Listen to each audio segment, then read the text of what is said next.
네, 제가 선생님 연수를 들으면서 충격적인 이야기를 하나 들었었는데요. 공개 수업을 참관한 다른 분께서 선생님의 수업안을 쓰레기통에 버리라고 했다는 이야기를 들었거든요. 그때를 좀 회상해 주시겠어요? 좀 별로 해상하고 싶지 않은 그렇죠. 네. 기억인데, 그 수업안을 쓰레기통으로 버리라고 했던 게 어떤 거였냐면, 네. 우리 수업안을 보면 표지를 하잖아요. 네, 근데 그 맞아요. 표지에 제가 6교시 수업이었는데, 거기에 이제 5교시라고 표시를 했었어요. 네.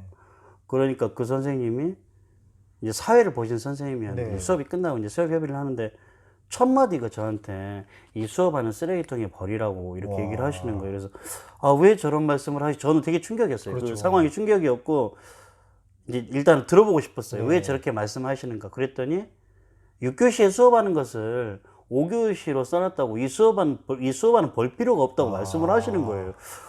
그래. 이게 그렇게 중요한가? 네. 그러면서 어떤 생각이 들었냐면 수업 공개가 정말 이제는 하기 싫다 음, 나는.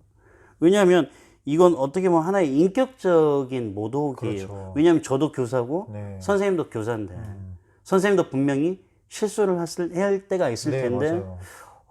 이거 너무 좀 심하다 나에게. 음, 그래서 그 당시에 수업 협의를 할 때요 정말로 하기 싫었어요. 아, 중간에 나가고 싶었는데 네. 중간에 나가버리면 그것도 어떻게 보면 선생님들에 대한 애는 아, 아니라고 생각이 들어서 만약에 그 선생님하고 저만 있었으면 저 안 했을 거예요. 그러나 그 이제 정도로. 모든 사람이 다 있는 자리니까 네네. 그렇게 하는 것은 좀 어려웠고요. 음, 아마 그것이 저에게 있어서는 하나의 충격이었지만 네. 또 한편으로 보면 어떤 반면 교사의 상을 보여준 것도 있어요. 어, 이게 나는 네.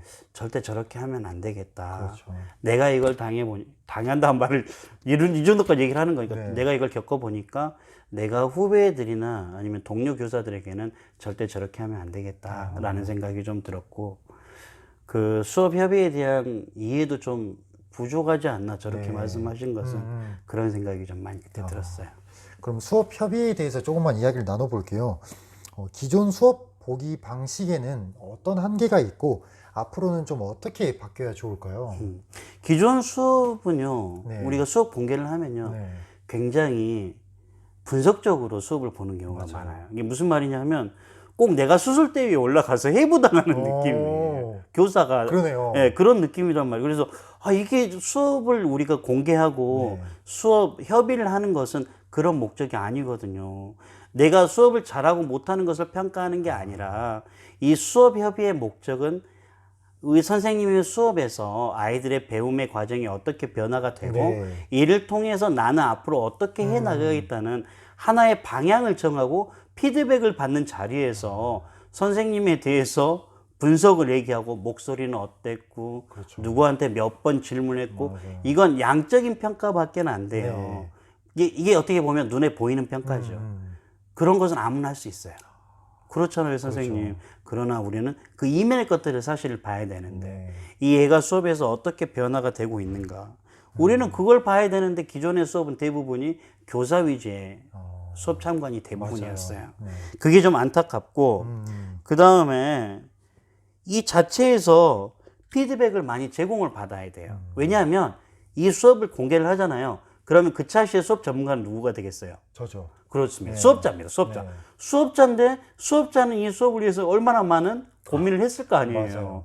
그런데 뭐 고민도 얼마 안 하고 수업만 보고 평가를 한다는 것은 사실은 억측이에요. 아, 그래서 저는 앞으로의 수업은요 이렇게 네. 바뀌어야 된다고 생각해요. 사전협의 중요해요. 왜냐하면 사전협의를 하면 이것은 내 수업안 아니잖아요. 네. 우리 모두의 수업안이에요. 사후 협의도 어떻게 돼요? 우리 모두를 위한 피드백이 되는 거예요. 그리고 관찰을 할 때도 교사 위주의 관찰을 하는 게 아니고 네. 학생 한 명 한 명이 어떤 배움의 과정이 어떻게 우리 공부가 애들이 배움을 하면서 이 배움이 어떻게 변하게 되는가를 눈으로 보면서 나는 앞으로 이렇게 하는 게 좋겠다. 나는 이 선생님에서 이걸 배워야 되겠다. 사람의 단점을 찾는 건 되게 쉬워요, 선생님. 맞아요. 그러나 장점을 발견하는 것은 되게 어렵습니다. 그 이유가 나만의 관점으로 보니까 그렇단 네. 말이에요. 그래서 그런 것들, 그 선생님에게서 배울 점을 찾는 것들, 학생들의 배움을 일어나는 과정들을 관찰하는 게 수업에서 수업 앞으로의 수업 보기 방식이 변해야 된다고 저는 생각을 합니다. 마지막으로 이제 현장에 계신 선생님들께 하고 싶은 말이 있으신가요? 선생님들께도 그 말씀을 하고 싶어요. 아마 선생님들 동감하실 거예요. 네. 내가 피곤하면 애들은 행복해하고 내가 편하면 애들은 사실은 고통받고 있는 거거든요. 그게. 그래서 현장에 계신 선생님들이요. 저는 그렇게 생각합니다.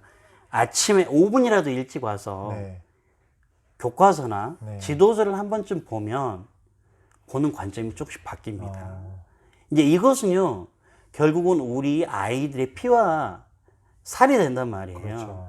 그래서 이런 것들을 조금씩 늘려나가면 아마 교직 사회에서 어떤 학부모들의 요구나 이런 것도 줄어들고 선생님 믿고 우리 애들도 좋아할 거 아니에요. 그렇죠.